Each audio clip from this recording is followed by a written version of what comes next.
धर्मवीर चळवळीचे नेते आमचे सहकारी शिवसेना महाराष्ट्र संघटक विलासभाऊ रुपवते आणि त्यांचे सर्व सहकारी यांच्या वतीने देखील भावपूर्ण श्रद्धांजली वाहत आहे. त्यानंतर डॉक्टर ज्योत्स्नाताई पवार या आदरणीय असतात.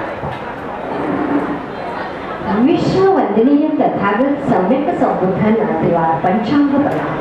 पूज्य आणि पवित्र अशा भिक्षू संघाला त्रिवार पंचांग प्रणाम. स्त्रियांचे मुक्तिदाते महात्मा ज्योतिबा फुले यांना शतशः कोटी कोटी प्रणाम. आरक्षणाचे जनक लोकराजे छत्रपती शाहू महाराजांना शतशः कोटी कोटी अभिवादन. या महाराष्ट्राचे कंठमणी छत्रपती शिवरायांना सदैव वंदन. विश्ववंदनीय विश्वभूषण भारतीय घटनेचे शिल्पकार बोधिसत्व परमपूज्य डॉक्टर बाबासाहेब आंबेडकरांना शतशः कोटी कोटी प्रणाम. माता महामाया, माता प्रजापती गौतमी, माता यशोधरा, माता जिजाई, माता सावित्रीबाई, माता भीमाबाई, माता मीराबाई या सर्व थोर मातांना शतशः कोटी कोटी अभिवादन करून आज या धम्मपीठावरील सर्व सन्मानित विधिकर्ते, बौद्धाचार्य, सन्मानित अध्यक्ष, आमच्या या शहीद स्मारक हॉलचे सन्मानित पदाधिकारी, आमच्या रमाबाई आंबेडकर नगरच्या भारतीय बौद्ध महासभेचे सर्व पदाधिकारी, विशेषतः आमच्या रमाबाई आंबेडकर नगरचे सर्व सन्मानित उपासक आणि उपासिका, मी स्वतः डॉक्टर ज्योत्स्ना पवार माझ्या धम्म संदेशच्या स्टुडंट्स विद्यार्थिनी या ठिकाणी असल्यामुळे त्यांच्यासह मी आदरणीय कालकथित काकांना सन्मानाने आदरांजली व्यक्त करण्याकरता आलेल्या सर्वांना सर्वप्रथम देखील सन्मानाचा जय भीम. तो याचसाठी कालकथित काका म्हणजे या ठिकाणी प्रत्येकाने त्यांच्या कार्याचा उल्लेख न करता सहज सुलभतेने त्यांचं कार्य माहीत व्हावं, हा धम्म रुजावा. धम्माची बीजे कशी असतात, धम्माची बीजे कशी रुजवली जातात हे नकळत त्यांच्या या कार्याने दाखवून दिलं. कारण भगवान बुद्धांचं कार्य, भगवान बुद्धांच्या महान धम्माचं कार्य, परमपूज्य डॉक्टर बाबासाहेब आंबेडकरांनी दिलेला महान धम्म तुमच्या माझ्यापर्यंत पोहोचवताना परमपूज्य डॉक्टर बाबासाहेब आंबेडकरांनी सोसलेलं वेदना, यातना यांची जाणीव ठेवून आदरणीय कालकथित काकांसारखे धम्म बीजे रुजवणारे आमच्या या रमाबाई आंबेडकर नगरचे अनेक कार्यकर्ते, अनेक पदाधिकारी, अनेक आमच्या बौद्ध महासभेचे कित्येक जण या ठिकाणी उपस्थित आहेत. आणि म्हणूनच कालकथित काकांच्या जल्लाद विधी करता आमच्या जीवनदादाने मला एकदाच काय 4 वेळा सांगितलं, ताई तुम्ही येणार आहात ना, ताई तुम्ही याल ना, असं 4 वेळा जेव्हा सांगितलं तेव्हा त्यांनी दवाखान्यात मला असा उल्लेख केला की बाबांना, काकांना इतक्या शेवटी इतक्या वेदना होत होत्या. लक्षात घ्या मी स्वतः पेशाने डॉक्टर आहे, आमचे डॉक्टर अजय जाधव साहेब, आम्ही एका पेशाने आहोत. पण एका डॉक्टरलाच एका पेशंटची वेदना कळते असं नाही. तर पेशाने डॉक्टरचं मला जीवनदादांनी फक्त हेच सांगितलं की त्यांना शेवटी इतक्या वेदना होत होत्या, इतकं त्यांना सहन करावं लागत होतं. ते सहन करणं शक्य नव्हतं पण ते सहन करत होते आणि मला ते बघवत नव्हतं, राहवत नव्हतं. म्हणून डॉक्टर मी शेवटी खूप रडलो.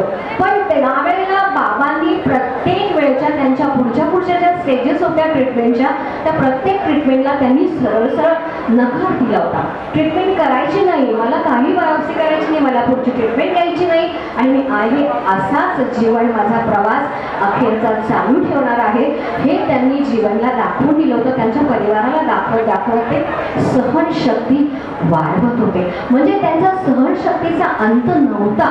सहनशक्तीचा अंत केव्हा नसतो, जेव्हा ती व्यक्ती वेदनेने जरी व्याकुळ झाली असेल, त्यांच्या नसा, त्यांच्या कणाकणात, त्यांच्या रक्तात, त्यांच्या जीवन प्रवासात हा धम्म प्रवाह आहे. हा धम्म प्रवाह होता. म्हणूनच आदरणीय कालकथित काका हे सहन करू शकले. मी तुम्हाला एवढ्यासाठीच हे सांगत आहे की त्यांचं आणि माझं नातं मायलेकीचं नातं होतं. म्हणजे माझे बाबा जेव्हा ते मला भेटले तेव्हा मी त्यांची लेक होते. कारण आम्ही जिल्हा पुणे ही आमची मायभूमी आहे. मी पुण्याचे आहे, काका पुण्याचे होते आणि म्हणून आम्ही जेव्हाही भेटलो तेव्हा त्यांच्यातला धम्म, माझ्यातला धम्म धम्म विनम्रतेने एकमेकांना नमस्कार करून मी पायाला हात लावला की हात लावू द्यायचं नाही. माय लेकीचं नातं या धम्माच्या कार्यातून या धम्माच्या सांत्वनेतून आम्ही जाणवत होतो, दाखवत होतो. जेव्हा जेव्हा काका कधी कधी माझ्या कार्यक्रमात आम्ही दोघे एकत्र असायचो, कधी कधी धम्मविधीमध्ये थोडासा फरक होतो. तर म्हणून काका मला म्हणायचे की ज्योत्स्ना मॅडम तुम्हाला जे करायचं ना ज्योत्स्नाताई ते तू कर, मी बघतो. आणि म्हणून काही गाथा ते म्हणायचे, काही गाथा मी म्हणायची. पण धम्माचा कधीही अवलंब करताना किंवा इतर लोकांना त्याचा मेसेज वाईट चुकीचा न जाताना आम्ही दोघी काळजी घ्यायचो. म्हणजे हे धम्मवलय असं त्यांनी चालू ठेवलं. माझ्या वतीनं, त्यांच्या वतीनं, या परिवाराच्या वतीनं हे धम्म कार्य असंच सतत चालू राहील. म्हणजे परमपूज्य डॉक्टर बाबासाहेब आंबेडकरांची प्रेरणा अशीच सतत जागृत राहील. कारण या कालकथीत आदरणीय काकांनी लक्षात घ्या, धम्माचा जो अभ्यास केला तो शेवटपर्यंत त्यांच्यामध्ये स्वतःमध्ये दाखवून दिला. कारण भगवान बुद्धांनी सांगितलं होतं, तथागतांनी आपल्या शिष्यांनी सांगितलं होतं की कोणत्याही वेदनेचा स्वीकार करताना, कोणतीही वेदना तुम्हाला जेव्हा जाणवते, कोणताही द्वेष मत्सर विकार तुम्हाला जेव्हा जाणवतो, तेव्हा तुम्ही स्वतःशी मैत्री करा. स्वतःचा आत्मनिग्रह, तुम्हाला आत्मसंयमन कसं करता येईल, स्वतः त्याचा अभ्यास करा. या कालकथीत काकांनी स्वतःच्या मनाशी स्वतः परिपूर्ण अशी मैत्री केली. त्या वेदना त्यांनी स्वीकारल्या, त्या दुःख त्यांनी स्वीकारल्या, तो आजार पण त्यांनी स्वीकारलं. आणि म्हणूनच त्या संवेदनेतून त्यांचा अंत आनंददायक झाला. आणि म्हणूनच तुम्ही सगळे आज त्यांना प्रेमपूर्वक, आदरपूर्वक श्रद्धांजली व्यक्त करण्याकरता या ठिकाणी आलेलो आहे. म्हणजे हे धम्मवलय, हे धम्मपीठ असंच तुमच्या माझ्या रूपाने, आमच्या जीवनदात्याच्या रूपाने असंच सतत चालू राहील. आमचे आदरणीय धम्मपीठावरील सर्व कार्यकर्त्यांना मी सांगू इच्छिते की धम्म आहे, धम्माचा प्रभाव हा सगळ्यांसाठी योग्य आहे. तुझाच गौतमा पडे प्रकाश अंतरी, तुझाच गौतमा पडे प्रकाश अंतरी, तुझेच धम्मचक्र हे फिरे जगावरी.